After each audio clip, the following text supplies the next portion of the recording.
this specific? Oh, the hair is what it was. Oh. Yeah. Right. Naturally. Well, I'm a longtime Archie comics lover. You know, I read them as a child, and you know, with all the different shows that are coming out with superheroes, and I just feel like we're running out of people for me to be able to play. So when this opportunity came up, you know, I jumped for it because I'm like, ooh, I know these people. I know this town. I know what this is like.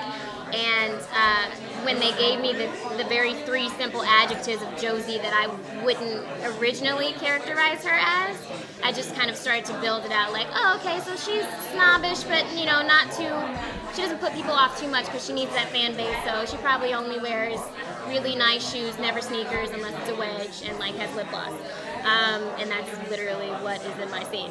So, you know, it wasn't hard for me to latch onto it immediately because I was like, yeah, Josie in 2016, and so much hair. You are not even ready for the hair game. Oh my God, it's gonna be so great.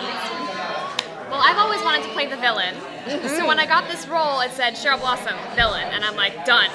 And then I read the script, and it was such a page turner. And then I met Roberto during the producer sessions, and he sat there with me, and he spoke to me for 25 minutes in a producer session, which you almost never get in this industry, telling me what he wanted to see, not only with my character, but with the show. And then I met Lee Krieger, who did our pilot, in my producer session, and these people just, they were so uplifting and so passionate, and that's so rare these days, I find, that when you get a team like this, you hold on to them and you just never let go.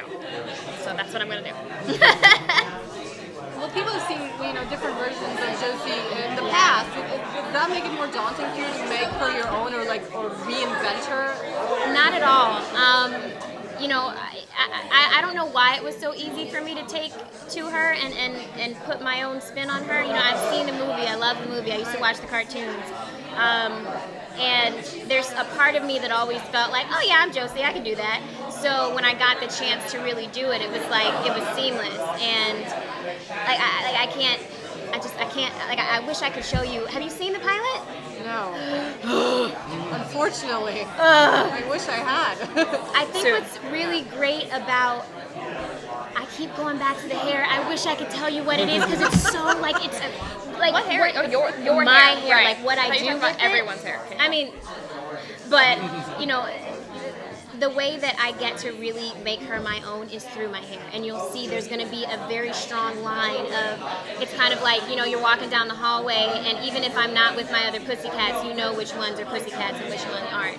You know, we have our own trademark that really makes us who we are, and I kind of delved into that and was like, okay, yeah, lip gloss, she's about it. Everybody knows she's a pussycat, she's a singer, she's her own woman, you know, she's not ditzy. Everything she does is on purpose. Like the pink ladies from Greece? Do you mean Yes. yeah, okay. It's like the pink ladies from Greece, definitely. Very cool. Now, since the band is going to be featured in the show, Yeah. are we going to have a lot of original music coming out? Yes, we're going to have a lot of original music. We wanted to do 2 original songs. We did one and then we did a cover in the pilot. But we're hoping to have an EP at the end of the season of original music of Josie and the Pussycats. So, it's a lot easier to play the film or motivation so long. Right. How do you maintain that aura for an entire season?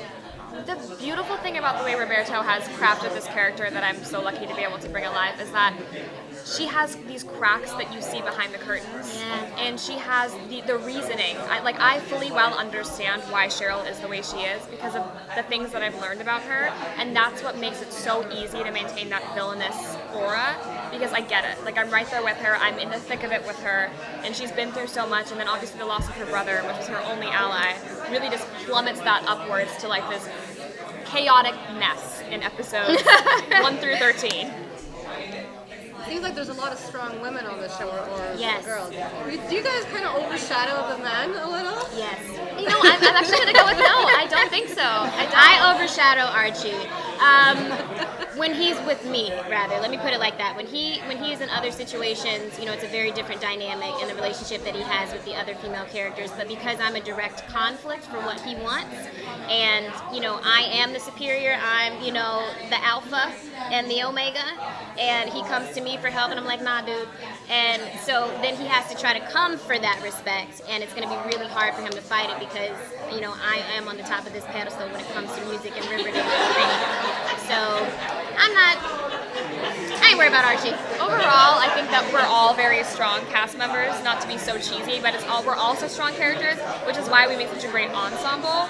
And I think we're all strong. Like, yeah, but we've got that strong woman element, which the comics didn't necessarily have, which I think makes it newer, 2016. I think it's going to be more relatable, and I think it's going to be a really good example for young women. You know, not to say that the original comics weren't that, because they did, you know, evolve with the times and feminism, but I feel like it is very important to have something that kids are going to be able to relate to, that they're dealing with in everyday life, and then also be able to say, yeah, if she can do it, I can do it. Like a young woman chasing her dreams on a TV show. Exactly.